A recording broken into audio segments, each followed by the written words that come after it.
Procesi i ankimimeve për fondet e Startup Albania duket se nuk ka zgjidhur asnjë nga pikpyetjet e ngritura mbi mënyrën se si po shpërndahen rreth 6 milion euro. Aplikantët e skualifikuar kanë marrë përgjigjen se nuk janë fitues, ndërsa mungesa e pikëzimit, arsyetimit të detajuar dhe transparencës mbi vlerësuesit e kthen procesin në një kuti të zezë. Në qendër të skandalit ndodhen ministri Adelina Ibrahimaj dhe drejtori i Startup Albania, Arjan Mymeri. Pamfleti ka denoncuar prej javësh mënyrën se si po shpërndahen fondet e Startup Albania, duke ngritur pikpyetje për përfitues të përsëritur, kompani të krijuara rishtazi dhe subjekte që marrin financime publike. Pas publikimeve në media dhe reagimeve në rrjetet sociale, Agjencia e Startupeve njoftoi se lista përfundimtare do të publikojë pas përfundimit të procesit të ankimimeve. Por çfarë ndryshoi pas ankimeve? Sipas informacioneve të siguruara nga pamfleti, për një pjesë të madhe të aplikantëve përgjigjja ishte praktikisht e njëjtë: nuk jeni fitues, pa një shpjegim të detajuar se përse projekti është rrëzuar, pa një pasqyrë të pikëve të marra sipas kritereve, pa mundësinë që aplikanti të kuptojë se ku është vlerësuar më dobët se fituesit. Kjo ngre një pyetje elementare: çfarë vlere ka ankimi nëse aplikanti nuk merr një arsyetim të plotë mbi vendimin dhe procesi, nuk sjell transparencë të verifikueshme mbi mënyrën e vlerësimit? Problemi bëhet edhe më serioz kur procesi shihet në vazhdimsi.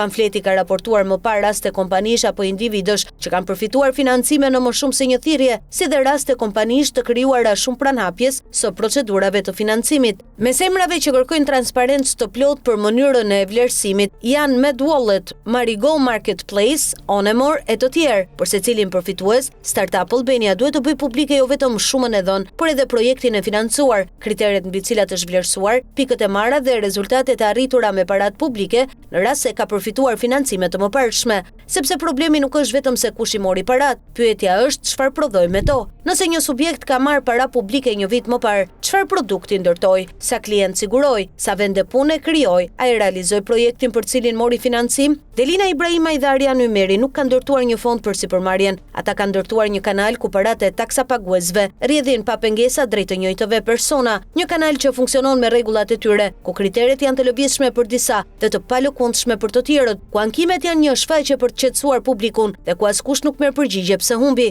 Ata kanë folur shumë për transparencë, por nuk kanë treguar asgjë. Nuk e dim kush është komisioni, nuk e dim pikët e aplikimeve, nuk dim pse një kompani e themeluar 3 ditë pas hapjes së thirrjes merr 61.333 euro dhe një tjetër me vite punë skualifikohet. Nuk dim asgjë, përveç se fituesit janë gjithmonë të njëjtët. Kur mijëra qytetar pyesin se kush duken këto fonde, ata përgjigjen me fraza boshe në Instagram. Ministria dhe drejtori janë përgjegjës për këtë rrëmuj.